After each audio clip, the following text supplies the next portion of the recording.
In this class we want to talk about trend lines and in particular pick out one type, that of exponential smoothing.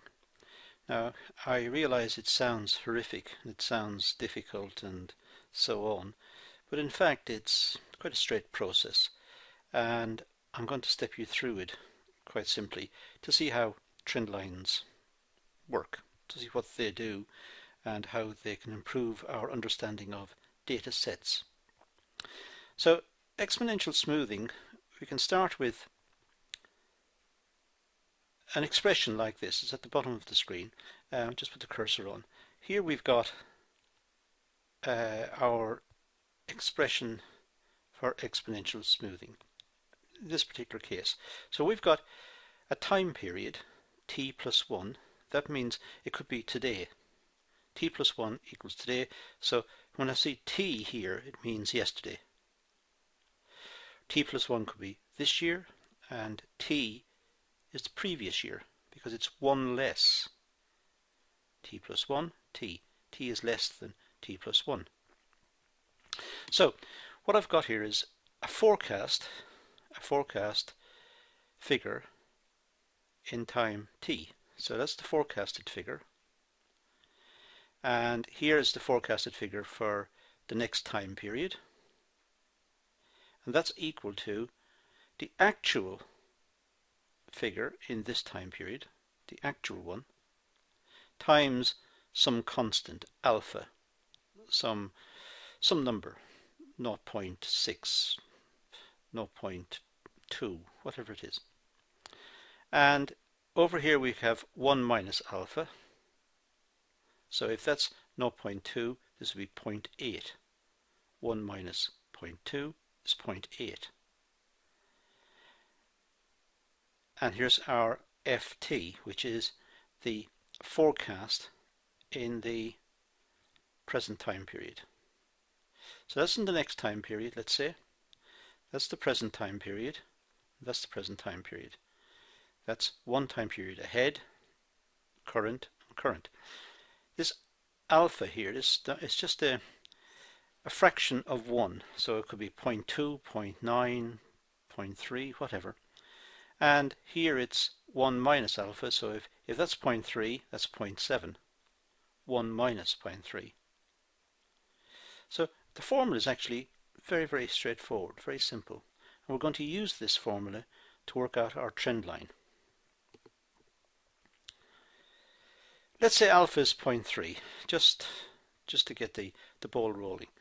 I just made it up. So providing it's less than 1, you can start anywhere. So I'll start with 0.3.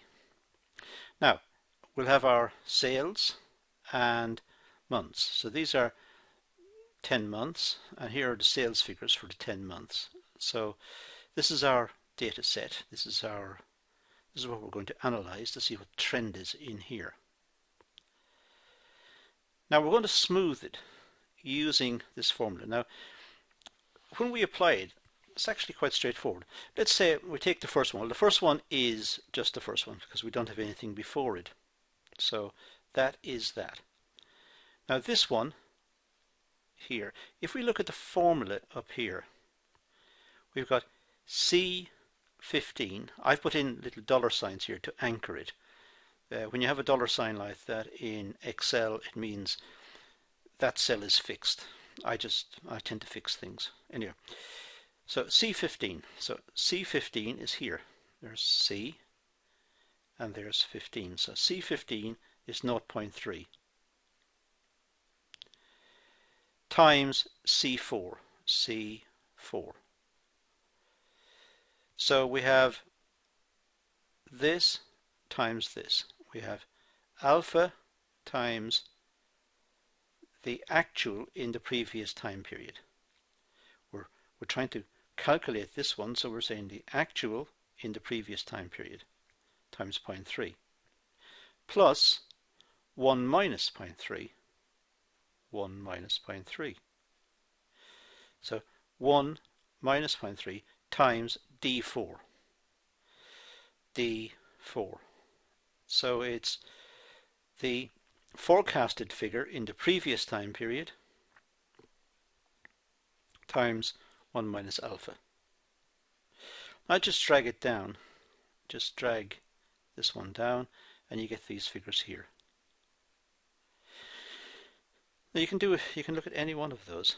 It's C15, that's fixed, times C9, that's the actual in the previous time period, times alpha, plus 1 minus alpha times the forecasted in the previous time period. So we get this set of figures here. So these are our actual sales, and this is what the trend is suggesting, that the figures that underlies the figures. This is the trend line. And we can test to see how good it is by using something called the mean squared error, MSE. All this does is you subtract the trend from the actual. So if you subtract 111 from 110, you get minus 1. Well, square it. Square it to get rid of the minus sign. So minus 1 times minus 1 is 1. This one here is 23.3, I think it is. Square it, you get that.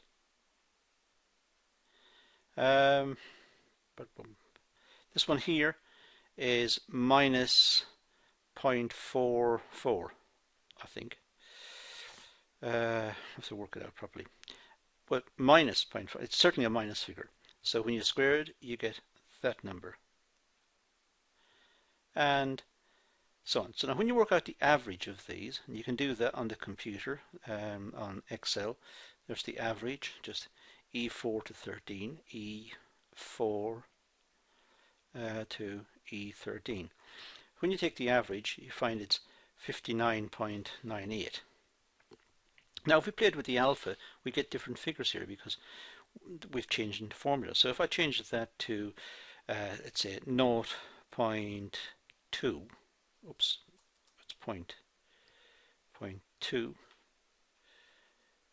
you see it's changed to 60. And what I want here is I want the smallest variation. So 0.3 was better than 0.2. So go 0.35. That's worse. So I want to get it down. So something like 0.25. Yeah, that's better. So it's somewhere around 0.25 because that figure is smallest. You can play around with this figure to try and find the absolute smallest one. So that's one way of measuring the efficiency of this line. You could use another measure called MAD, the mean absolute deviation. This one takes what's known as the modulus of the number. If you ever covered that in mathematics, it means takes the absolute value. So in this case here it's 110 minus 111, which is minus 1. Forget the minus sign, just forget it. Write down 1. 1 is the difference. So forget that. And the same down here. Just whatever the variations are, just write it down, and it becomes a positive. And the idea here now is to reduce the average. And again, if you vary the alpha here, just press it round, you will find that that number there will change. Okay, so this is how we worked out our exponential set of data, and we think that's probably the best one because we've played around with this figure, this alpha figure, to try and get the smallest average deviation, mean squared error or mean absolute deviation. But what we can do, of course, is we can graph it.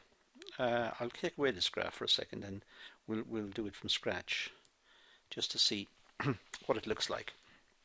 So how we would graph it is just highlight those and go to Insert and Scatter. And we'll take the first one. Let me just move it so it's positioned. Okay, so we've got two series in here. We've got the blue series. This is the original data, and you can see it's scattered around quite a lot. And then we've got the red one, which is the trend that we've calculated. So it's in there. So that looks like a more, it's tighter. This one here it's all over the place. It's looser. What we can do is to figure this one out is we can draw in the trend lines themselves. So let's go here and let's go to trend line. So once you click on this, it brings up an extra layer of tabs. We'll go to layout and then trend line, and we'll go trend line, and we'll have it for the series 1. So that's for the blue one. As you can see, the blue points here, the observations are way off the line.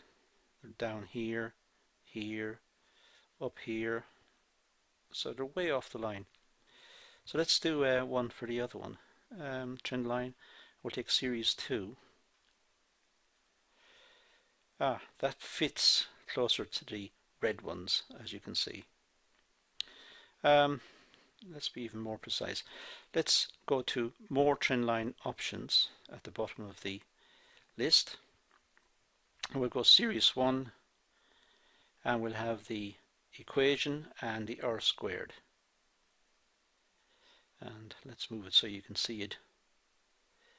Let's put it over here, and let's just make it a bit bigger as well. 14 is good. So you can see the R squared here. That's the goodness of fit. It's appalling. It's almost zero. Zero means there is no relationship at all between the data statistically. They're just randomized. If R squared was equal to 1, everything would lie perfectly along the line. That would be an absolute best fit. But 0.06 is terrible. So there's almost no fit in that data. Let's go back here again and go layout, trend line, more options. We'll do series 2. This is the trend one, so we'll do again the equation and the R squared, and let's take it down here. Let's say, yeah, and again, just to make it bigger so you can see it, make it 14, it's the same as the other one. And this time the R squared is 0.72. Well, that's an enormous improvement. So the trend is a far better explanation for the data than the raw data. The raw data is all over the place. It's scattered right throughout. Whereas the smoothing data, the trend line is tight. It's 0.72. So it fits the data quite well, which is what we would expect, because we have played around with the alpha here to reduce the average mean squared error. So we have picked the formula that best does this. Right, so that is exponential smoothing. It sounds complicated, but as you can see, it's quite straightforward. And given a set of data, it's easy to work this one out to see which one is best. So that concludes this video. Thank you for watching.